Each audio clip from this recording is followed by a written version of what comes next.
네, 한국일보 홍인택 기자입니다. 네, 반갑습니다. 반갑습니다.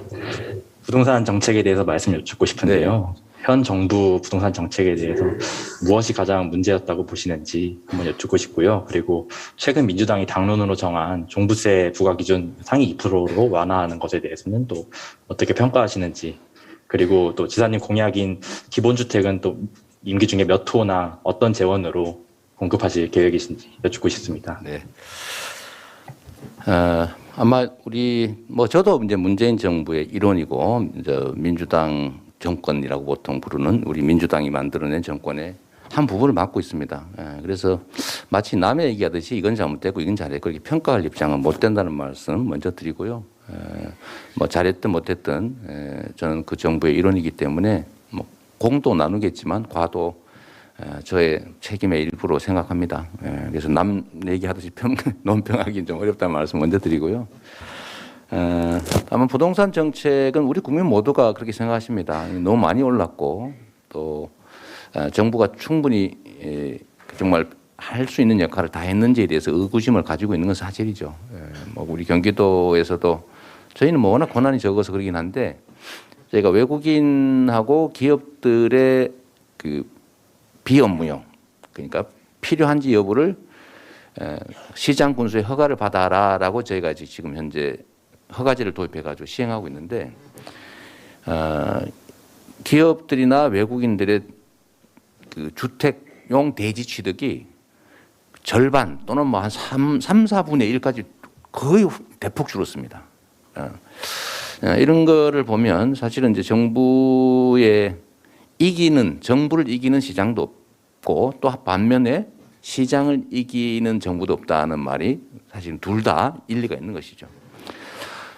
저는 부동산 문제는 사실은 뭐 마음만 먹고 이 정확한 정책과 가장 강력한 의지 그리고 신뢰만 있으면 전 뭐 그리 어렵지 않게 안정화 또는 집값을 적정 규모로 낮출 수 있다고 생각합니다. 우리가 단순하게 생각해보면 이런 거죠. 뭐 시장이라고 하는 건 공급과 수요로 결정이 나는데 이 정상적인 공급, 정상적인 수요에 의해서 결정된 가격은 그건 존중해줘야 됩니다. 우리 자본주의 시장 경제에서 이 합리적으로 결정된 가격을 막 누르려고 하면 부작용이 발생하거든요. 나는 돈이 엄청나게 많은데 굳이 특정 위치에 특정의 전망이 있는 어떤 걸 반드시 사야 되겠다 이러면은 뭐 평당 5억씩 주고도 사는 사람이 있을 수 있는 거죠. 세상이. 그러면 이제 그거를 막 억지로 누를 필요는 없고 거기다 필요한 세금을 부과하면 되는 거죠. 문제는 이제 수요와 공급이 왜곡돼서 생기는 문제입니다. 그러니까 과다한 수요, 부족한 공급 이게 문제가 되면 이제 가격이 폭등하지 않습니까? 또 가격이 오르면 더 오르겠지 이렇게 생각해가지고 이제 투자 수요, 가수요 생기고 또 좀 더 심하게 얘기하면 아이고 이러다가 나는 평생 집 못 사는 거 아닐까? 지금은 영끌 내서라도 집을 사야지 하는 이 공포 수요가 또 생겨난다는 거죠. 그래서 이런 수요와 공급이 왜곡되지 않도록 하는 정책이 필요합니다. 그런데 이게 어렵냐? 사실은 어렵지 않습니다. 공급은 사실 길게 보면 우리나라가 주택 보급률이 100%를 이미 오가기 때문에 좀 더 나은 주택을 선호하는 분들이 계시기 때문에 적정하게 공급을 하면 되고 막 엄청난 규모의 막 수백만 세대를 순식간에 공급해야 될 그런 상황은 아니에요. 문제는 수요인 거죠, 수요. 이게 지금 공공택지를 국민들로부터 집을 짓는다는 이유로 싸게 강제로 매수해가지고 싸긴 땅에 싼 집을 지어가지고는 거의 한 뭐 1.5배, 2배가량으로 분양을 하고 그럼 시중에 나가면 또 한 50% 정도 올라서 엄청난 로또 분양의 이 불로소득을 누리게 되기 때문에 이런 방식으로 안 하면 되죠. 더 근본적으로는 필요한 부동산, 예를 들면 기업이 업무를 하는데 필요한 땅, 건물, 사람이 삶을 영위하는 데 필요한 최소한의 주거, 자기가 직접 사는 그런 공간. 이 부동산 말고는 다른 부동산을 가지고 있으면 손해를 보게 하거나 이익이 없게 하면 누가 그걸 가지고 있겠어요? 그럼 수요가 확 줄어들겠죠. 근데 지금은 부동산을 가지고 있으면 이익이 되니까 주거용이나 꼭 필요한 것 아니라 계속 사 모으는 거 아니겠습니까? 그래서 이익이 없게 만들면 됩니다. 이익이 없게 만드는 방법도 간단하죠. 뭐 취득, 보유, 양도 이 단계에서 불로소득이 불가능하도록 세금을 강화해야 됩니다. 거래도 어렵게 만들어야죠. 금융 혜택도 뭐 주지 않든지 너무 많으면 아예 제한하든지 이렇게 하면 좀 불편하긴 하겠지만 부동산 가격은 잡을 수가 있습니다. 다만 이 과정에서 실제 거주용 주택이나 기업의 실제 업무용 부동산에 대한 부담이 늘어나면 안 되기 때문에 그 부분에 대해서는 실제로는 조세나 금융 혜택이나 이런 데서 이익을 줘야죠. 부담을 좀 낮춰주고 집도 사기 쉽게 해드리고. 다만 이러면 또 집값이 또 오를 수가 있기 때문에 대신에 이 금융 제한 또는 세금 감면, 금융 지원 또는 세금 감면 요 부분만큼 비필수 부동산, 꼭 없어도 되는, 안 가져도 되는 부동산에 대한 부담을 확 늘리는 거죠. 그러면 꼭 필요한 사람들은 부담이 줄어들고 필요하지 않은 부동산을 가진 사람의 부담은 늘어나고 이러면 안 가지려고 하겠죠. 그래서 근데 문제는 이런 정책은 얼마든지 만들 수 있습니다. 만들 수 있는데 문제는 완벽하게 첫째 안 만든다는 게 문제고 약간 구멍씩 있지 않습니까? 예를 들면 주택 임대사업자 혜택 주는 거 이거 사실 사람들이 잘 몰랐어요. 이게 어떤 문제가 있는지. 이런 걸 뭐 봐준다든지 이런 약간씩 구멍이 있는데 시장은 심리 아닙니까? 심리가 작동하는 게 시장이에요. 그래서 집값이 오를 기미가 있으면 사람들은 투자를 합니다. 돈을 벌기 위해서. 그런데 만약에 집값이 오른다는 확실한 증거가 있으면 어떻게 되겠어요? 무조건 사야죠. 그런데 집값이 오른다는 증거를 우리가 가끔씩 봅니다. 그게 뭐냐면 집값에 영향을 주는 정책을 만드는 분들, 즉 고위 공직자들이 이분들이 주거용이 아닌 집을 가지고 있더라. 그러면 국민들이 봤을 때 그 정책 결정하는 분이 손해볼 일을 할 리가 없잖아요. 그 집값이 오른다는 확신이 있으니까 비주거용이 집을 가지고 있는 거죠. 그죠? 그렇게 하니까 이거 확실한 증거가 된 겁니다. 근데 이런 상태에서 정부에서 그분들이 집을 여러 채 가지고 있고 또는 뭐 그런 비슷한 분들이 집값을 잡겠습니다라고 정책을 딱 발표를 하면 대중들은 이 집값이 이제 드디어 내리는구나 이렇게 생각하는 게 아니고 집값이 이제 본격적으로 오르는구나. 본격적으로 오르니까 누르려고 하는구나. 이러면서 투자를 시작해요. 그런데 거기 보면 말씀드린 것처럼 이렇게 완벽한 정책이 아니고 구멍이 있기 때문에 이 작은 구멍으로 투기가 분출하는 거죠. 그래서 정책에는 일관성과 의지가 중요하고 두 번째는 신뢰가 중요하고 세 번째는 정책의 완결성이 중요한데 이게 제대로만 가르쳐지면 적정한 공급 수요에 의한 적정한 시장 가격이 형성되는 거죠.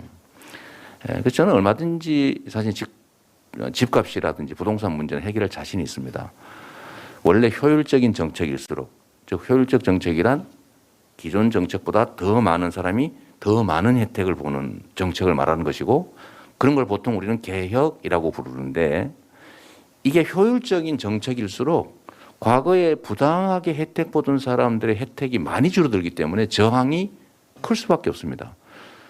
효율적 정책일수록 저항과 반발이 크다라는 점을 우리가 인지하고 강력한 의지를 가지고 정책 목표를 달성하면 세상은 더 좋게 바뀌지 않습니까? 그러면 그 저항도 사실은 나중에는 지지로 회복되죠. 그래서 저는 그런 점들을 믿기 때문에 최소한 부동산 문제만큼은 제가 자신 있다 이 말씀 정말로 드리고요.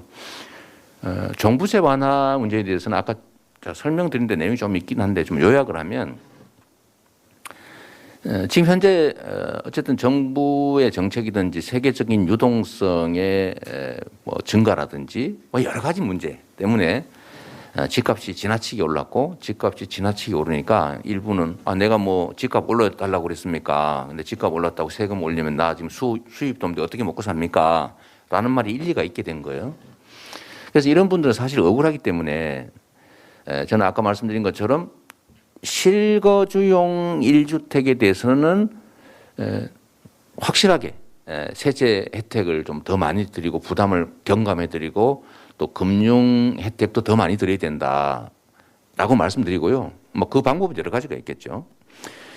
그러나 그 세금 감면 혜택 드린 거 더하기 금융 완화해 드린 거, 예를 들면 처음 집사하는 사람은 금융 이익을 더 많이 드려야죠. 더 많이 빌려 드려야죠.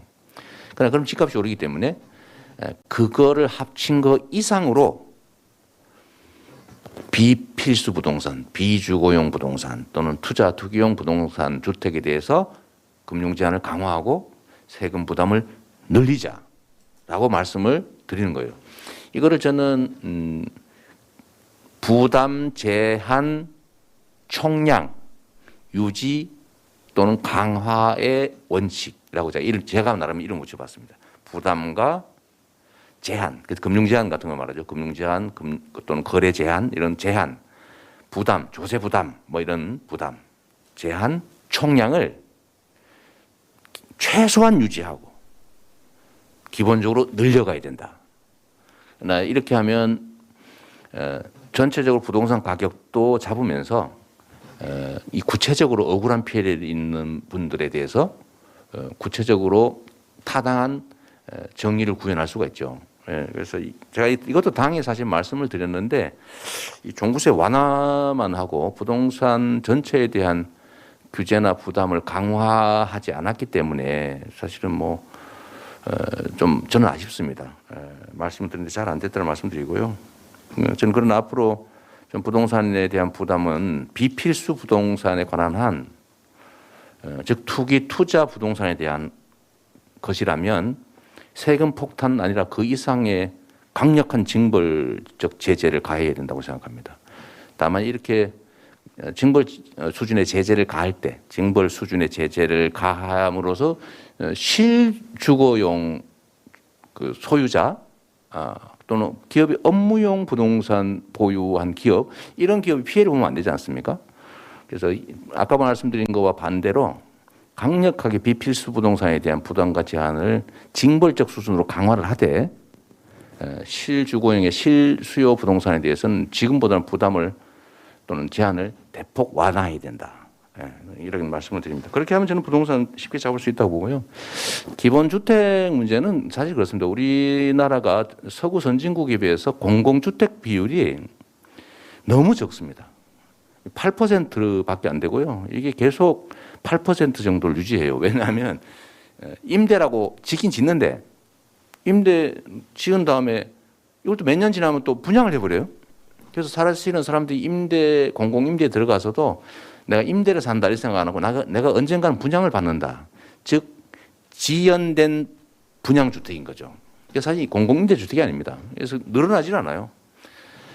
그래서 저는 우리 국민들의 토지를 염가로 강제로 수용해서 쉽게 말해서 좀 뺏어서 싸게 만든 택지에 지는 공공주택은 로또 분양을 시킬 게 아니라 아주 좋은 위치에 고품질의 넓은 평수에 염가에 조성원가에 조금 더해서 받으면 되거든요. 손해 안 보는 정도.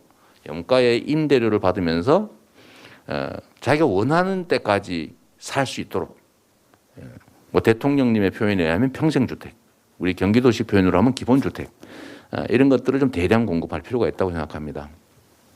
그러면 아주 싸게 평생 살 수 있는 좋은 주택이 있기 때문에 영끌 투자할 필요가 없어지는 거죠. 아니 역세권에 뭐 평생 30평형 아파트도 말도 한 5, 60만 원대에 만약에 월세 내고 살 수 있다면 막 10억씩 20억씩 주고 집 살 필요가 없지 않습니까? 그래서 그런 기본주택 공급은 좀 해야 되고 몇 세대냐 이렇게 물으면 사실은 제가 숫자 제시를 좀 잘 안 하는 경향이 있습니다. 아마 여러분 보셨겠지만 제가 경기도 도정을 하면서도 뭐 일자리 몇 개 늘었다 이런 발표 안 했거든요. 인구 늘어나서 당연히 늘어나는 일자리를 마치 자기가 한 것처럼 그렇게 하면 되겠습니까? 근데 그것도 있지만 숫자를 이렇게 딱 찝는 거는 뭐 목표를 분명히 한다는 측면도 있지만 사실은 약간 좀 정치적이라고 할까 뭐 좀 국민들에 대해서 좀 과도한 기대를 갖게 하는 측면이 있어서 좀 말씀은 구체적으로 안 드리려고 하고요. 분명히 말씀드릴 수 있는 것은 이게 매우 중요한 주택 공급 정책이기 때문에 또 대대적인 대한민국 주택 정책의 대전환을 의미하는 거기 때문에 상당 규모로 많이 공급하려고 한다는 말씀드리고, 구체적으로 예를 든다면 저는 지금 현재 경기도에서는 3기 신도시의 경기도 도시공사 지분 범위 내에서는 의무적으로 지어야 되는 35%의 영구 임대주택 말고 그 더하기 50%포인트를 더 늘려서 기본주택을 공급하고 일반 분양주택은 15%를 넘기지 않을 생각입니다. 이미 그럼 공식적으로 발표한 거예요. 그냥 공공주택에 지어지는 아파트는 거의 다 기본주택으로 공급된다. 이렇게 보시면 되겠습니다. 네, 중요한 얘기에서 좀 말이 길었습니다. 죄송합니다.